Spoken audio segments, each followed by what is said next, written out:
Good morning, good afternoon, good evening. Welcome to Raven's Readings. I'll be reading from Sunshine Sketches of a Little Town by the Canadian humorist Stephen Leacock. He wrote this in 1912 as an imaginative and ironic portrayal of Mariposa. That's a fictional small town in Canada, modeled after Orillia, Ontario, where he spent many summers. I do readings twice a week, Tuesdays and Fridays, so this story should take about 6 weeks. If you subscribe to my Substack newsletter, you'll get notified of my updates as soon as they're ready. If you enjoyed this reading or have other classics you'd like to hear, leave me a comment. We last left the Mariposa Belle, full of passengers, sinking. Let's resume.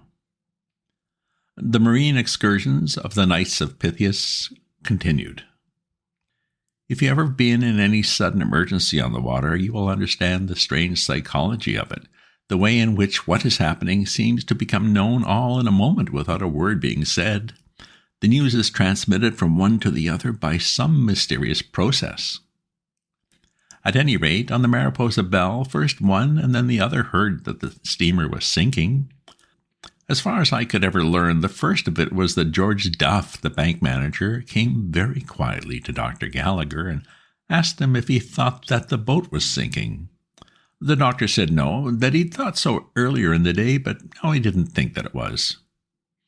After that, Duff, according to his own account, had said to McCartney the lawyer that the boat was sinking, and McCartney had said he doubted it very much. Then somebody came to Judge Pepperleigh and woke him up and said there was 6 inches of water in the steamer and that she was sinking, and Pepperleigh said there was perfect scandal and passed the news on to his wife, and she said, well, they had no business to allow it, and that if the steamer sank, that was the last excursion she'd go on. So the news went all around the boat, and everywhere the people gathered in groups and started talking about it in the angry and excited way the people have when a steamer is sinking on one of the lakes like Lake Wissanotti. Dean Drone, of course, and some of the others were quieter about it and said that, well, one must make allowances, and that naturally there were 2 sides to everything, but most of them wouldn't listen to reason at all. I think perhaps that some of them were frightened. You see, the last time but one that the steamer had sunk, there had been a man drowned, and it made them nervous. What? I hadn't explained about the depth of Lake Wissanotti? I had taken it for granted that you knew, and in any case, parts of it are deep enough, though I don't suppose in this stretch of it, from the big reed beds up to within a mile of the town wharf, you could find 6 feet of water in it if you tried. Oh, pshaw, I was not talking about a steamer sinking in the ocean and carrying down its screaming crowds of people into the hideous depths of green water. Oh, dear me, no, that kind of thing never happens on Lake Wissanotti. But what does happen is that the Mariposa Belle sinks every now and then and sticks there on the bottom till they get things straightened up. On the lakes around Mariposa, if a person arrives late anywhere and explains that the steamer sank, well, everybody understands the situation. You see, when Harland and Wolff built the Mariposa Belle, they left some cracks in between the timbers that you fill up with cotton waste every Sunday. If this is not attended to, the boat sinks. In fact, it is part of the law of the province that all the steamers like the Mariposa Belle must be properly corked, I think that's the word, every season. There are inspectors who visit all the hotels in the province to see that it is done. So you can imagine now that I've explained it a little straighter, the indignation of the people when they knew that the boat had come uncorked and they might be stuck out there on a shoal or a mud bank half the night. I don't say either that there wasn't any danger anyway. It doesn't feel very safe when you realize that the boat is settling down when every 100 yards she goes, and you look over the side and see only the black water and the gathering night. Safe? I'm not sure now that I come to think of it that it isn't worse than sinking in the Atlantic. After all, in the Atlantic, there's wireless telegraphy and a lot of trained sailors and stewards. But out on Lake Wissanotti, far out so that you can only see the lights of the town far away to the south, when the propeller comes to a stop and you can hear the hiss of steam as they start to rake out the engine fires to prevent an explosion. When you turn from the red glare that comes from the furnace doors as they open them to the black dark that is gathering over the lake, and there's a night wind beginning to run among the rushes, and you see the men going forward to the roof of the pilot house to send up rockets to rouse the town. Safe? Well, safe yourself if you like. As for me, let me once get back into Mariposa again under the night shadow of the maple trees, and This shall be the last time I'll go out on Lake Wissanotti. Safe? Oh yes, isn't it strange how safe other people's adventures seem after they happen? But you'd have been scared too if you'd been there just before the steamer sank and seen them bringing up all the women onto the top deck. I don't see how some of the people took us so calmly. How Mr. Smith, for instance, could have gone on smoking and telling how he'd had a steamer sink on him on Lake Nipissing and a still bigger one, a sidewheeler, sink on him in Lake Abitibi. Then quite subtly, with a quiver, down she went. You could feel the boat sink, down. Would it never get to the bottom? The water came flush up to the lower deck, and then, thank heaven, the sinking stopped, and there was the Mariposa Belle, safe and tight on a reed bank. Really, it made one positively laugh. It seems so queer, and anyway, if a man has a sort of natural courage, danger makes him laugh. Danger? Pshaw, fiddlesticks. Everybody scouted the idea. Why, it's just little things like this that give zest to a day on the water. Within half a minute, they were all running around looking for sandwiches and cracking jokes and talking of making coffee over the remains of the engine fires. I don't need to tell at length how it all happened after that. I suppose the people on the Mariposa Belle would have had to settle down there all night until help came from the town, but some of the men who had gone forward and were peering out into the dark said couldn't be more than a mile across the water to Miller's Point. You could almost see it over there to the left. Some of them, I think, said off to the port bow, because, when you get mixed up in these marine disasters, well, you soon catch the atmosphere of the thing. So pretty soon they had the davits swung over the side and were lowering the old lifeboat from the top deck into the water. There were men leaning out over the rail of the Mariposa Belle with lanterns that threw the light as they let her down, and the glare fell on the water and the reeds. But when they got the boat lowered, it looked such a frail, clumsy thing as one saw it from the rail above. The cry was raised, "Women and children first!" For what was the sense if it should turn out that the boat couldn't even hold women and children if trying to jam a lot of heavy men into it?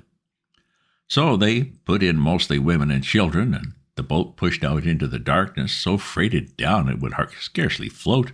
In the bow of it was the Presbyterian student who was relieving the minister, and he called out that they were in the hands of Providence.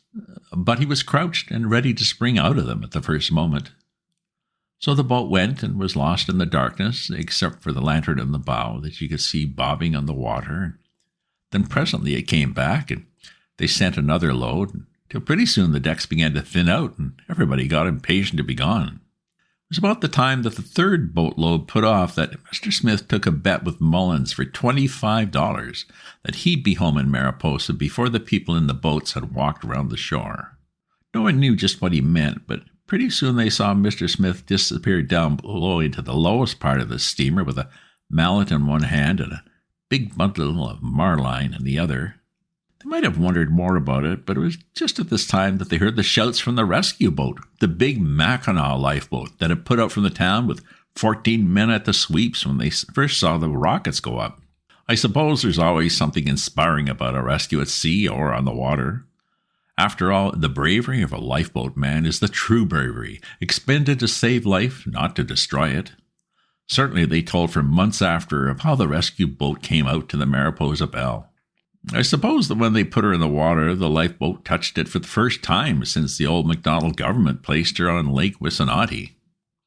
Anyway, the water poured in at every seam. But not for a moment, even with 2 miles of water between them and the steamer, did the rowers pause for that. By the time they were halfway there, the water was almost up to the thwarts, but they drove her on. Panting and exhausted, for mind you, if you haven't been in a full boat like that for years, rowing takes it out of you, the rowers stuck to their task. They threw the ballast over and chucked into the water the heavy cork jackets and lifeboats that encumbered their movements. There was no thought of turning back. They were nearer to the steamer now than the shore. "Hang to it, boys," called the crowd from the steamer's deck, and hang they did. They were almost exhausted when they got them. Men leaning from the steamer threw them ropes, and one by one every man was hauled aboard just as the lifeboats sank under their feet. Saved. By heavens, saved. One of the smartest pieces of rescue work ever seen on the lake. There's no use describing it. You need to see rescue work of this time by lifeboats to understand it. Nor were the lifeboat crew the only ones that distinguished themselves. Boat after boat and canoe after canoe had put out from Mariposa to help with the steamer. They got them all. Pumpkin, the other bank teller with a face like a horse, who hadn't gone on the excursion, as soon as he knew that the boat was signaling for help and that Miss Lawson was sending up rockets, he rushed for a rowboat, grabbed an oar, two would have hampered him, and paddled madly out into the lake.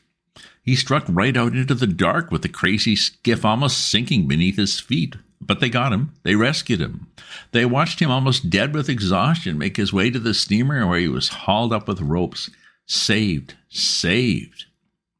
They might have gone on that way half the night, picking up rescuers, only the very moment when the 10th load of people had left for shore, well, just as suddenly and saucily as you please, up came the Mariposa Belle from the mud bottom and floated.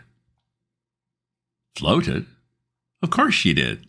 If you take 150 people off a steamer that's sunk, and if you get a man as shrewd as Mr. Smith to plug the timber seams with a mallet and marline, and if you turn 10 bandsmen of the Mariposa Band onto your hand pump on the bow of the lower decks, float? Why, what else can she do? Then, if you stuff in hemlock into the embers of the fire that you are raking out till it hums and crackles under the boiler, it won't be long before you hear the propeller thudding at the stern again, and then the long roar of the steam whistle echoes over to the town. And so the Mariposa Belle, all steam up again with the long train of sparks careering out of the funnel, is heading for town. But no Christy Johnson at the wheel in the pilot house this time. Smith, get Smith is the cry. Can he take her in?